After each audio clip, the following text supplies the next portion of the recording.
I'm Natalia Bilbao, and here's what's happening in LA this week.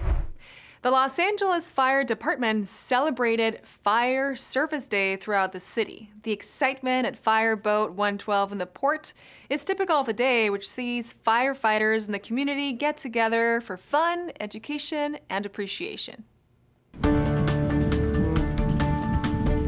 Today is LAFD's Fire Service Day all across the city. Right now, we are in the south end of the city in San Pedro. We're at Fireboat 112, which is a beautiful station right on the waterfront, and we are celebrating Fire Service Day. We named an honorary chief. We thanked our firefighters. We had our Chief Crowley here herself. It's a wonderful time for the community.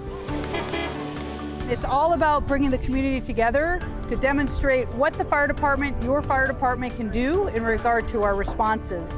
We've had hundreds of individuals come from the local community, and they reached out and we celebrated our firefighters for all the hard work and dedication. What the community has a chance to do is come and see firefighters, interact with some of our regular firefighters, our leadership, and also we have great organizations that support public safety. All of our first responders have tables. The kids were able to have a little bit to eat, to go on the jumper, to see fire trucks and fire engines up close. We even got a demonstration of how firefighters will rescue someone from a car that's crushed. And it's been an educational day, it's been a fun day, it's been a day where we can say thank you to our firefighters. One extra thing we get to do is celebrate one very special individual within the local community who stands out, Miss Yolanda. She's incredible, she's an influencer within the local community, and she just goes above and beyond and keeps giving back to the local community to make sure they have what they need, and we're here to celebrate her and her influence.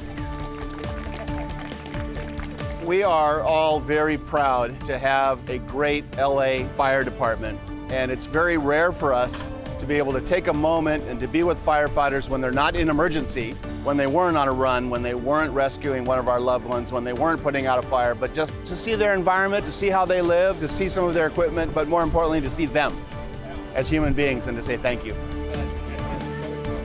I'm so very proud of our LAFD firefighters and what they do each and every day, but even more so, I'm really proud of the community for showing up and getting to know their firefighters.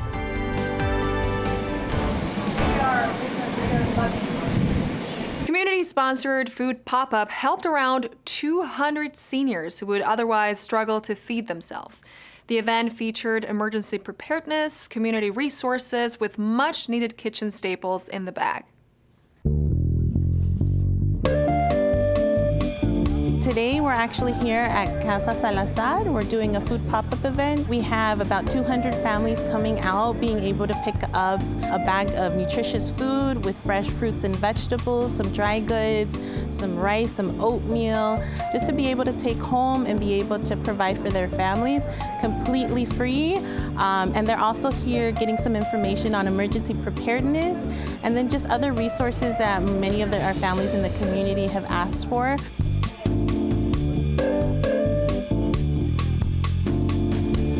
We have a lot of seniors in Casa. It's a senior building, 62 and over, and I know that a lot of them, unfortunately, their check is never enough. You know, they either need help from their kids or they need food, income, paying rent. I got some Girl Scout cookies. You know, it's beneficial for everybody. It's nutritious food, it's free. They come to you. You can't beat that. Somebody come to you, bring you fresh, nutritious food. You can't beat that. I love working with seniors and with the residents and community members, but it's this special connection that I feel I get to have an experience with them. I know it's not everybody's cup of tea, but I enjoy it and I love it. For anybody that's looking for further information about Central City Neighborhood Partners, laccnp.org. Whatever you need, we're able to either assist you or we guide you to another agency that offers free services. Mayor signs Equal Rights Amendment petition. Port of LA receives federal funds for repairs and diverting organic waste from landfills.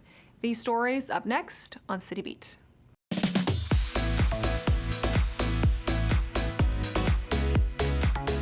LA Mayor Karen Bass has signed the national petition in support of the Equal Rights Amendment, ERA, a constitutional amendment to explicitly prohibit discrimination based on sex.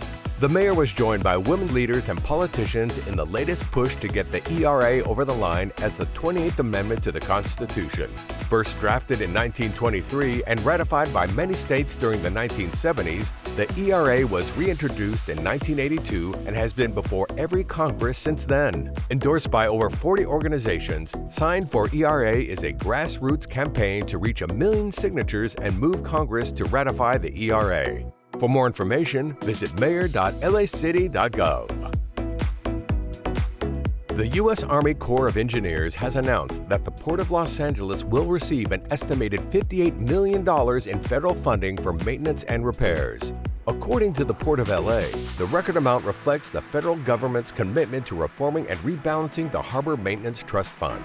The ports of Los Angeles and Long Beach move 40% of U.S. container imports, and these infrastructure repairs will strengthen national supply chain networks. The federal funding will address critical needs that include wharf repairs, seismic safety upgrades, and environmental remediation. For more information, go to portoflosangeles.org. LA City Council has approved a new program to support the city's recycling efforts and comply with California Senate Bill 1383. The state law aims to achieve a 75% reduction in organic waste emissions by 2025 and also rescue 20% of disposed food for people to consume. Standalone restaurants are high organics generators, according to LA Sanitation. But if their food waste is diverted from landfills, they can have the greatest environmental impact. LA Sanitation will allocate $4 million for the program to maximize organics diversion from landfills and help with the increased costs of recycling for some customers. For more information, visit lacitysan.org.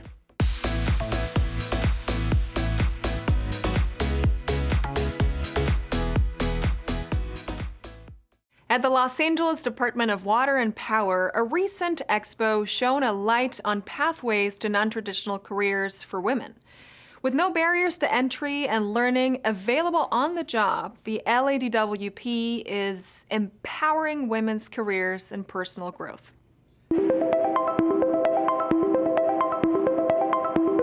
So today we're here with the Women's Career and Wellness Expo, and we're here to get the word out about positions and careers available with the Department of Water and Power, and to let women and girls know the type of jobs that exist within the department and the opportunities that are available to them. Folks that attend today, they'll get to see a lot of women in the non-traditional roles. It helps to see that somebody's already done it, so we have a lot of trailblazers here. We believe this is a showcase for what the future could hold when we have the recruitment, the training, the retention of the workforce that actually will bring the city to the different levels that we're trying to achieve. IBEW Local 18 and the Los Angeles Department of Water and Power, we want the knowledge out there that the opportunity is for everyone. We have entry-level jobs where we'll teach you everything. All you have to do is have the heart and the desire, and that's why we want everybody to know about these opportunities that are here. If you have a willing to work and a drive to want to do well, like we know all the little girls and all the little boys around, they will do fine. We can teach you that. So as far as the technical expertise that's required for a lot of these positions, we're very fortunate that many of the jobs do have a lot of on-the-job training opportunities. So these opportunities allow us to train for these jobs while working and earning an income for our families, as opposed to having to do them outside of work and in addition to work. For myself, I have absolutely no technical career education. I came from a retail background, and I am an instrument mechanic supervisor where we work on boilers and turbines in power generating stations, and all of that was all through on-the-job learning, and it was a great opportunity for me. All these jobs are really open to various folks that have high school degrees, some folks that have bachelor's degrees in engineering. Sometimes all you need to do is take an intro to electricity class that's available free on the website, and that qualifies you for several positions that are non-traditional. So I really hope that a lot of people that attend the Career and Wellness Expo get something out of it, that they get to see all the traditional and non-traditional jobs that are available and come work for the department. It's a great place to work. Nobody can tell you that you cannot do the job. There's no such thing. Make sure that everybody knows their full potential. Make sure that the department is available to provide the resources, provide the training, provide the opportunities for everybody to actually shine in what they are doing. We're looking forward to having you to become a local A-team member and a LADWP employee.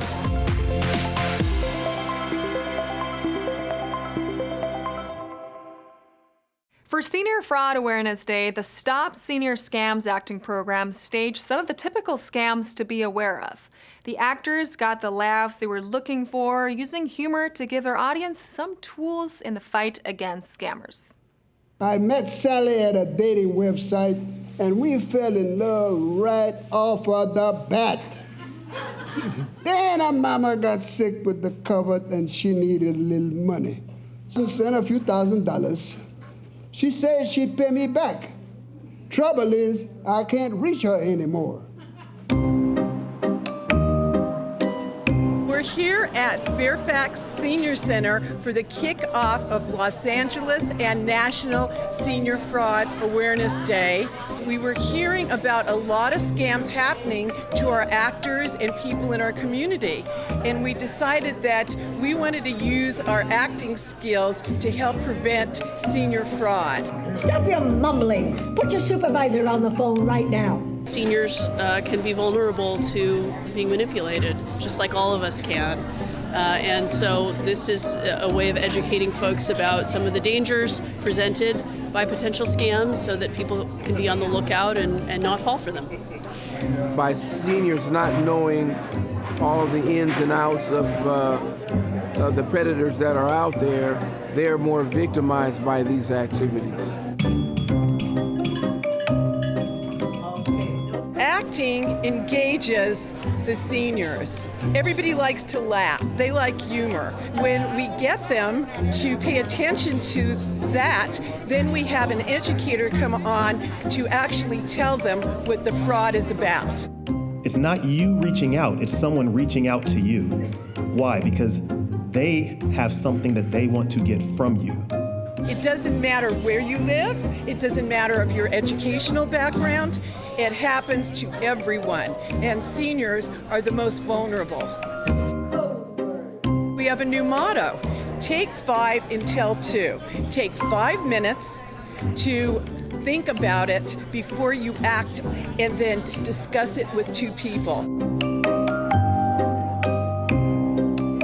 $3 billion in fraud loss to seniors, it's many more times that.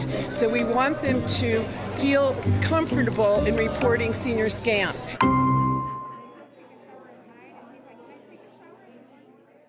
A social media challenge has sparked an 85% rise in car thefts since last year.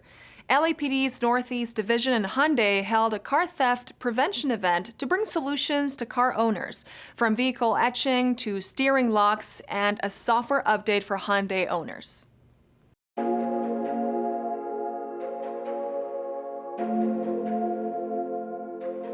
We have been following the rise in car thefts in LA because of a TikTok challenge. Well, now the LAPD is talking about it. Police say that the challenge has led to an 85% increase in cars being stolen compared to last year. We're here in the Northeast area. Northeast area is the largest geographic area for LAPD. So in the mixed density community, we know that one of the things that we are trying to prevent are 2 specific areas. The first one is going to be grand theft autos and catalytic converters. We're trying to find some collaboration with public and private partnerships. Last year in February of 2023, Hyundai launched a software solution to prevent the theft of their customers' vehicles that's been popularized on social media. We're going to have a no-cost, no appointment necessary clinic for all Hyundai customers in the Los Angeles area. También estamos regalando volantes, candado de volante completamente gratis a cada persona que viene. Si necesita el sistema antirrobo o no, cada persona que viene que tiene un Hyundai recibiría un volante gratis parecido a este. 그리고 좀 더 문의사항이 있으시면은 저희 웹사이트 hyundaiantiset.com으로 문의해 주시면 되겠습니다. Every Hyundai dealership across the country, 835, are doing this same work every day, thousands of times over and over again. Send anybody that has a 2011 through 2021 Hyundai vehicle that uses a key turn to start ignition system, because we've got a great update for you. What can we do to reduce property crimes? What can we do to reduce catalytic converter theft? So stay tuned, pay attention to your news, talk to your senior lead officers, and we will be coming to a neighborhood near you.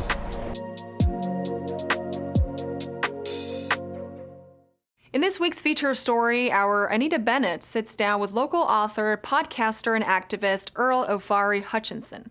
His latest book tackles the current concern of the politics of age and ageism in America. Take a look.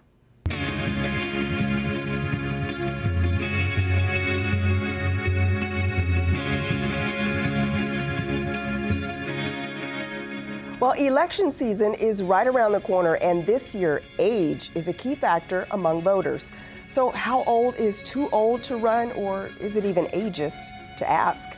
Joining us to discuss the issue is longtime Los Angeles activist and writer, Earl Ofari Hutchinson. Thank you so much for being here. My pleasure. Yeah. So you've written a book about this issue. It is called, Is Biden Really Too Old? The Politics of Age and Ageism in America.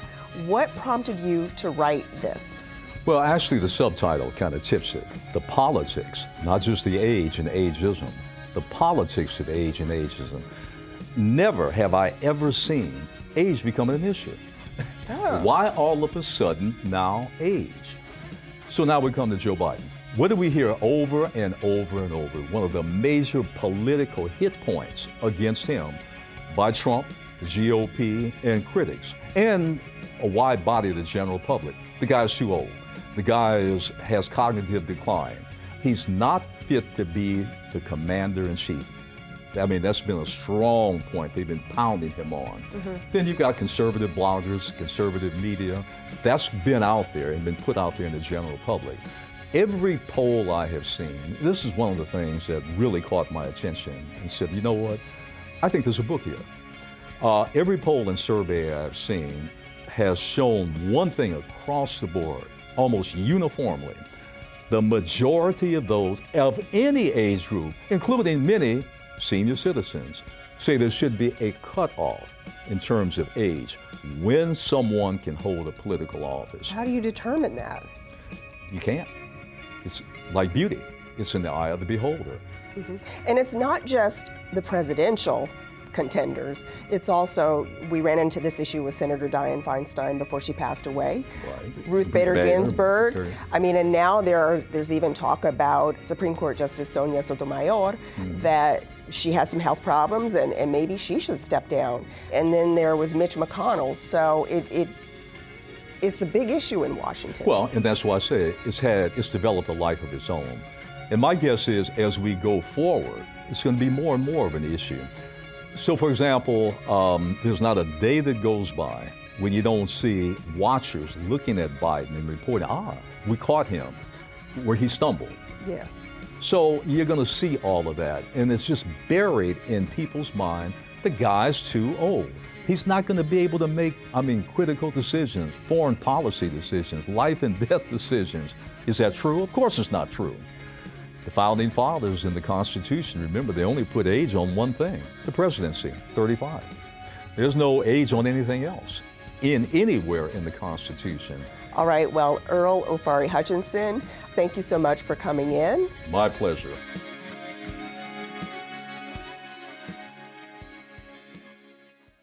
In this week's Things to Do, attend LA Sanitation's open house, meet the horses and park rangers, and find out more about Koreatown's restaurant scene.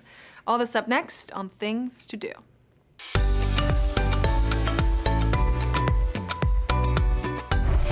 The ever popular open houses at LA Sanitation and Environment facilities are happening now, and on Saturday, June 1st, the North Central District Yard opens to the public at 10 a.m. LASAN Open House features trash trucks and equipment demos, in addition to information booths, recycling games, and refreshments. All children receive a special hat at registration and have the chance to operate the controls on the trucks. There's also a 360-degree video booth for all to enjoy. Consider bringing your own reusable water bottle to this zero-waste event. There will be free beverages, food, and giveaways while supplies last. Head to the North Central District Yard for LASAN Open House on Saturday, June 1st at 10 a.m. For more information, visit lacitysan.org. Meet the horses and the park rangers at a fun family event in Oak Ridge Estate Park. Join the Los Angeles Recreation and Parks Department for a hands-on experience with 2 American quarter horses. Snacks and water will be provided for visitors, and carrots and apples will be supplied for the horses. Learn about the role of park rangers and the mounted unit at an interpretive presentation by a mounted ranger. Meet the horses and the rangers takes place on Saturday, June 1st at 10 a.m. For more information, visit laparks.org/events. Join the Los Angeles Public Library on Saturday, June 1st for a look at the history of LA's Koreatown through its restaurants. Eater LA editor Matthew Kang and photographer Emmanuel Han will address Koreatown's culinary scene and offer their thoughts on its future. Matthew Kang is the host of a YouTube series, K-Town, about Korean food in America. He also features on Food Network's cooking channel and the Netflix show Street Food. Emmanuel Han is an LA-based commercial and documentary photographer whose latest book is Koreatown Dreaming: Stories and Portraits of Korean Immigrant Life. Join Matthew Kang and Emmanuel Han at the Central Library for LA's Koreatown Restaurants on Saturday, June 1st at 10:30 a.m. For more information, go to lapl.org/events. And that's a look at some things to do. And that's all for this week. I'm Natalia Bilbao, and from all of us here at LA This Week, thank you so much for joining us. Remember that you can watch us online anytime at lacityview.org, and we're also on Instagram, Facebook, X, and YouTube. See you next time for more LA This Week.